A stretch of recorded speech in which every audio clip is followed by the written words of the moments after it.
नमस्कार, स्वागत है हमारे इस YouTube चैनल विजय लक्ष्मी में। और आज हम हिंदी व्याकरण के अंतर्गत पाठ 2 में वर्ण विचार जो अध्याय चैप्टर है हमारा, उसमें वर्णों के उच्चारण स्थान का अध्ययन करेंगे। और इनका अध्ययन करना क्यों आवश्यक है ये पहले मैं आपको बता दूं।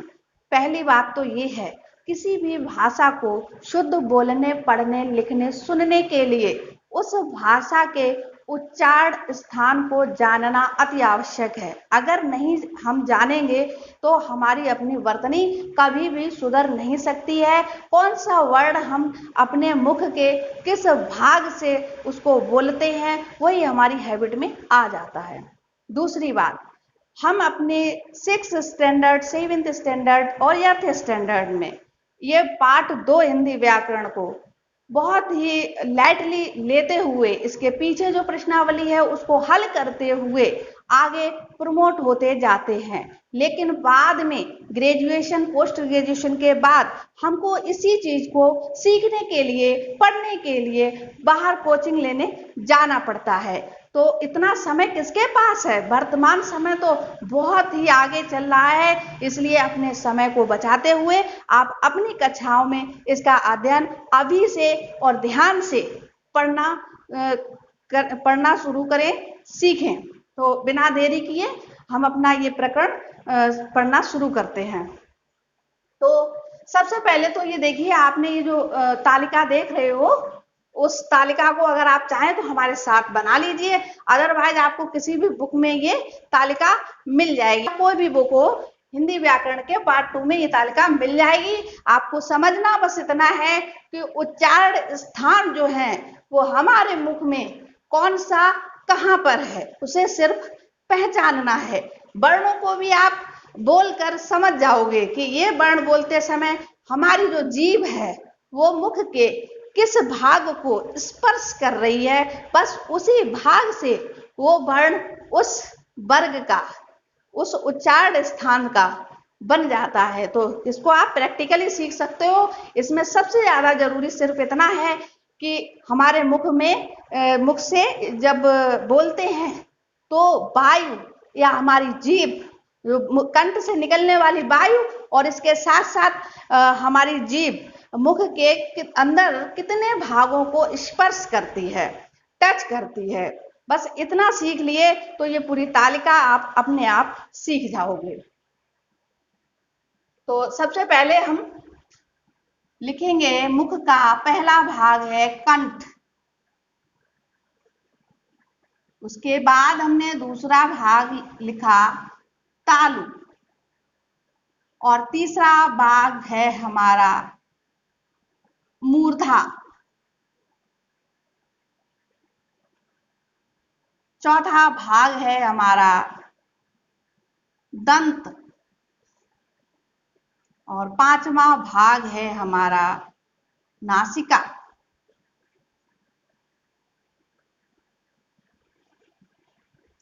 इसका छठवां भाग है हमारा ओष्ठ,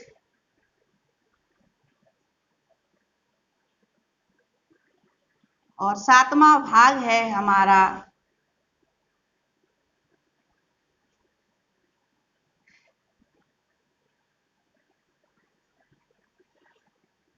कंठ तालु। आठवां भाग है हमारा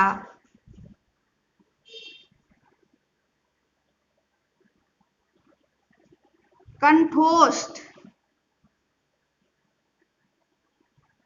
और नेक्स्ट आ जाता है हमारा दंतोष्ठ। तो हम वर्णों की ये बना रखी है जो कैटेगरी, जो वर्णों का स्थान है वो मैं बाद में लिखूंगी। उससे पहले आपको इन उच्चारण स्थानों से अवगत करा दूं। ये देखिए, सबसे पहले हमारा क्या आता है? कंठ। तो हमारा मुख, जब हम बोलते हैं तो मुख से जो वायु निकलती है वो सीधी निकलती है कंठ से। पहला हमारा जो उच्चारण स्थान है वो है कंठ। कंठ मुख के अंदर का सबसे पहला स्थान है। जब हम बोलते हैं तो हमारे मुख से जो वायु निकलती है वो कंठ से ही निकलती है, और जिस वर्ण का उच्चारण करते समय कंठ से निकली हुई वायु सीधे बाहर निकलती है और कोई भी मुख का भाग हमारी जीभ से टच नहीं होता है, ऐसा वर्ण कंठ वर्ण कहलाता है। तो इसमें हमने दो कैटेगरी बनाई है, एक स्वर और व्यंजन। तो पहला तो स्वर में हमारा कंठ से बोलने वाला, कंठ से बोले जाने वाला वर्ण होगा अ आ। आप प्रैक्टिकली इसको बोल के देख सकते हैं। आप आ बोलेंगे या आ बोलते हैं तो आपकी जीभ एकदम स्ट्रेट पड़ी रहती है। कंठ उच्चारण स्थान से स्वर बोलने वाले जो स्वर हैं वो दो हैं, अ और आ। इसके बाद आते हैं हमारे व्यंजन। तो व्यंजन में ध्यान रखना, वर्णमाला में आपको सिखाया है का वर्ग। का वर्ग, का वर्ग में कौन कौन से वर्ण आते हैं? का वर्ग में व्यंजन आते हैं हमारे जो वो कंठ है, कंठ स्थान से बोलने वाले होते हैं का वर्ग। तो का वर्ग में कौन कौन से आते हैं? क, ख, ग, घ। क, ख, ग, घ, अण, ह। और इसके साथ साथ विसर्ग, इसके साथ साथ विसर्ग। विसर्ग आपको पता है, ये जो बिंदी लगाई जाती हैं दो, ये इसको क्या कहते हैं? विसर्ग। तो इनका उच्चारण जब हम करेंगे, ये हमारे व्यंजन हैं, जो इनका उच्चारण करेंगे तो कंठ से बोला जाएगा क, ख, ग, घ, ण, ह। और विसर्ग को भी हा में ही उच्चारित करते हैं। तो ये रहे आपके कंठ से बोलने वाले वर्ण, स्वर और व्यंजन। तो इसी आधार पर इस वर्ग का नाम बनेगा जाके कंठ वर्ग। कंठ वर्ग, वर्ग लिखा हुआ है ऊपर, तो बार बार यहां पर नहीं लिख रहे हैं, कंठ वर्ग। अब आता है हमारा दूसरा तालु। इसके वर्ण लिखने से पहले आप समझ लीजिए कि हमारे मुख का उच्चारण स्थान तालु, तालु स्थान कहां पर है? हमारे जो दांत हैं, ये टीथ, इनके ऊपर जो मांस, जिसको हम मसूड़े बोलते हैं, तो अंदर का जो भाग होगा, मसूड़े के अंदर का भाग, तो हम जो वर्ड बोलेंगे उससे जब हमारी जीभ टकराती है, स्पर्श करती है, वही हमारा तालु होता है। या आपको हम इस तरह से बता सकते हैं, मुंह बंद है हमारा और यहां पर हम जैसे उंगली रख रहे हैं, ये भाग है ना, और इसको हम अंदर की साइड से ले लें, ये बाहर है और अंदर, भाई वायु तो बाहर आएगी, जीभ अंदर है, तो जो इसके ठीक अपोजिट साइड में अंदर का जो भाग है वही हमारा तालु होता है। तो आप देख लीजिए, ई, ई इस तरह का वर्ण बोला, ई। तो ये जो हमारी जीभ है, हमारी जीभ है, इन मसूड़ों पे ऊपर चिपक जाती है, टकराती है, स्पर्श करती है, ई दोनों वर्ण में बोला। ऐसे ही च, छ, ज, झ, इस तरह से जो वर्ण है आप बोलोगे तो वो तालु से टकराएंगे। तो सबसे पहले स्वर जान लें। हमारे जो तालु वर्ण के स्वर हैं वो हमारी ई और दूसरा बड़ी, करेक्ट। अब आते हैं हमारे व्यंजन। तो इसमें भी च वर्ग लीजिए पहले आप, च वर्ग।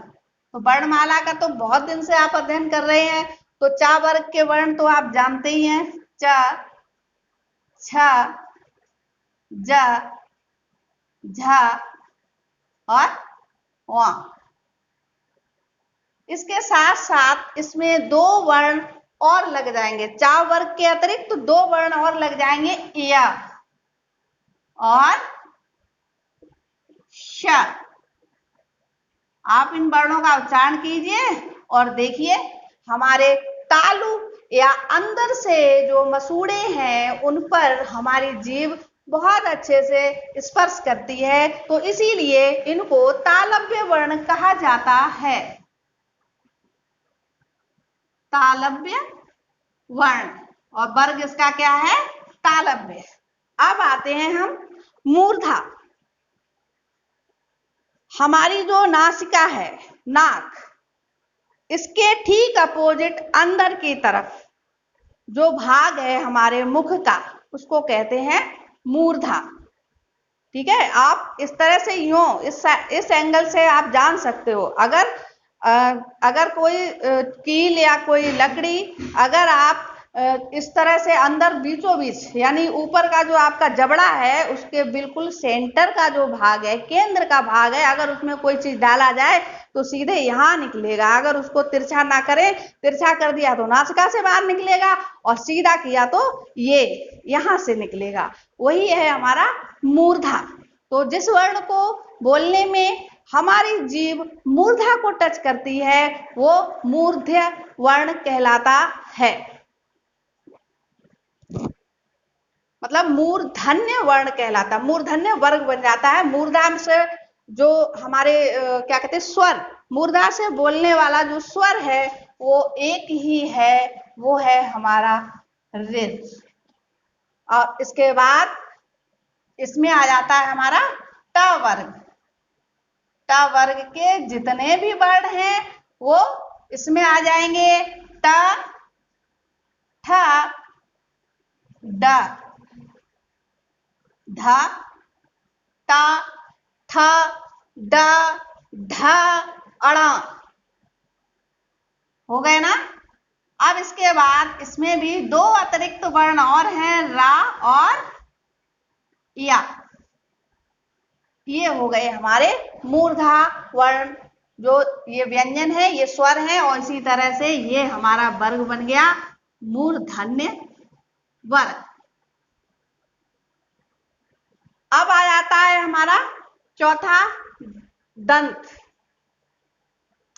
तो इसमें हमारा स्वर तो कोई नहीं है, कोई भी स्वर ऐसा नहीं है जो दांत को स्पर्श करता हो, दंत वर्ग में जाता हो। दंत वर्ग में हमारे व्यंजन जो आएंगे दंत वो ता वर्ग के होंगे। ता ता वर्ग में कौन कौन से होते हैं, त, थ, द और ध, दूसरा न। ता, थ, द, ध, न। और इसके अतिरिक्त दो वर्ण और हैं, ल और स।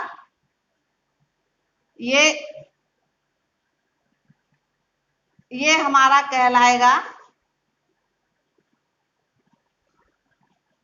दंत वर्ग। यानी ये वर्ण जब आप बोलोगे तो हमारी जो जीभ है वो दांतों को स्पर्श करती है। त, थ, द, ध, न। और इसके अलावा ल, स, है ना। तो पूरी तरह से ये क्लियर हुआ कि ये हमारे दंत वर्ण है। अब आ जाते हैं हम नासिका। तो नासिका में जो हमारा स्वर है नासिका में, वो इसमें देखिए स्वर तो नहीं है ये, इसलिए स्वर नहीं कहेंगे, लेकिन यहाँ पर अलग से इनके लिए वर्ग नहीं बनाया है। मैं यहीं पर इसको इस तरह से करके और यहाँ पर आपको लिखती हूं। ये जो हमारे अयोगवाह वर्ण हैं, अयोगवाह, ये दो ही वर्ण हैं जो किससे बोले जाते हैं, नासिका से, और इनको अयोगवाह में ले लेते हैं। करेक्ट। अब इसके अलावा जो हमारे व्यंजन वर्ण हैं वो देख लीजिए आप कौन कौन से हैं। व, म, न, ण, इस तरह से। मतलब ये जितने भी अड़ा होते हैं वो सब काय से बोलेंगे, बिना नाक के अड़ा नहीं बोल पाओगे आप। अड़ा, वा, मा, ना, अड़ा, ये हो गए हमारे नासिक्य वर्ग के वर्ण, नासिक्य वर्ग के वर्ण। अब हमारा छठा उच्चारण स्थान है ओष्ठ। ओष्ठ से स्वर जो बोले जाते हैं उसमें दो आता है, उ और उ। इसमें देखिए उ और उ को ओष्ठ वर्ण इसलिए कहते हैं, जो हमारे कंठ से वायु निकलती है वो होठों को स्पर्श करती हुई बाहर निकलती है। हम होठों का आकार भी चेंज करते हैं, तो इसलिए इनको ओष्ठ वर्ण कहते हैं। और ओष्ठ वर्ण में हमारा आ जाता है व्यंजन में पा वर्ग। ओष्ठ वर्ग में, ओष्ठ वर्ण में पा वर्ग आ जाता है व्यंजनों में। पा वर्ग, पा वर्ग में कौन कौन से वर्ण है? प, फ, प, फ, ब, भ, प, फ, ब, भ और मा। देखिए माँ बोलते समय नासिका का तो यूज होता ही है, लेकिन इसके साथ साथ ओठ का भी यूज होता है, माँ, माँ। तो इस तरह से ये हमारे पा वर्ग के पा, फा, बा, भा, मा, ये वर्ण जो है वो क्या हो गए? ओष्ठ वर्ण हो गए। ओष्ठ वर्ण जो होते हैं उनको ओष्ठ वर्ग में लिया जाता है, ओष्ठ वर्ग। इसके बाद हमारा जो उच्चारण स्थान है वो है कंठ तालु। कंठ तालु। अब कंठ तालु से बोले जाने वाले स्वर ए, आए। आप देखिए इन दो वर्णों का उच्चारण जब आप करेंगे स्वरों का, तो मुख से जो कंठ से, मुख से नहीं कंठ से जो वायु निकलेगी उस समय हमारी जो जीभ है वो तालु को भी स्पर्श करती है। ए, आए, तालु को भी स्पर्श किया, तो इस तरह से दो उच्चारण स्थानों का इसमें मेल होता है, इसीलिए इन दोनों वर्णों को कंठ तालु वर्ण कहते हैं और ये हमारे स्वर होते हैं कंठ तालु में, ए और आए। इसमें व्यंजन नहीं होते हैं, व्यंजन नहीं होते हैं, केवल स्वर होते हैं ए, आए, और इसको कहते हैं कंठ तालव्य वर्ग।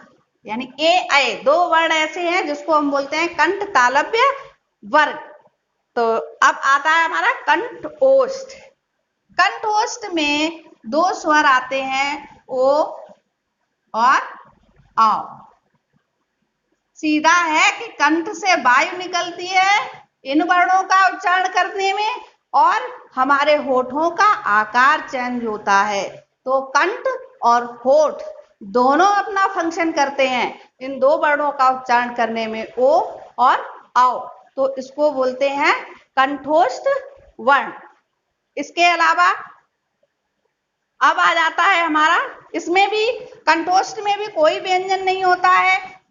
इसके वर्ग को समझ लीजिए, कंठोष्ठ को कंठोष्ठ वर्ग ही कहेंगे, कंठ ओष्ठ वर्ग। ठीक है।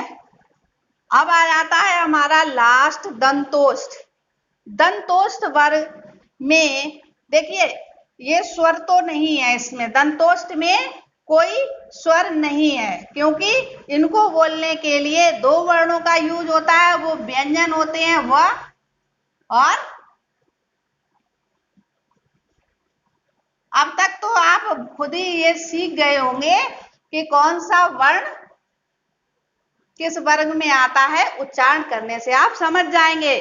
देखिए व, ब, फ, दांत हमारे होठों में लगे और इस तरह से ये हमारे दंतोष्ठ हो गए, दांत और होठ दोनों फंक्शन कर रहे हैं। वाह फा, तो इसको कहेंगे दंतोष्ठ वर्ग। दंतोष्ठ वर्ग। तो इस तरह से हमारे जितने भी वर्णमाला में वर्ण हैं उनका उच्चारण स्थान और उन वर्णों का उच्चारण वर्ग आपने सीखा। तो आपको हमारा आज का ये प्रकरण वर्ण उच्चारण स्थान अगर पसंद आया हो तो इसको शेयर कीजिए, लाइक कीजिए और हमारे चैनल को सब्सक्राइब कीजिए हमसे जुड़े रहने के लिए।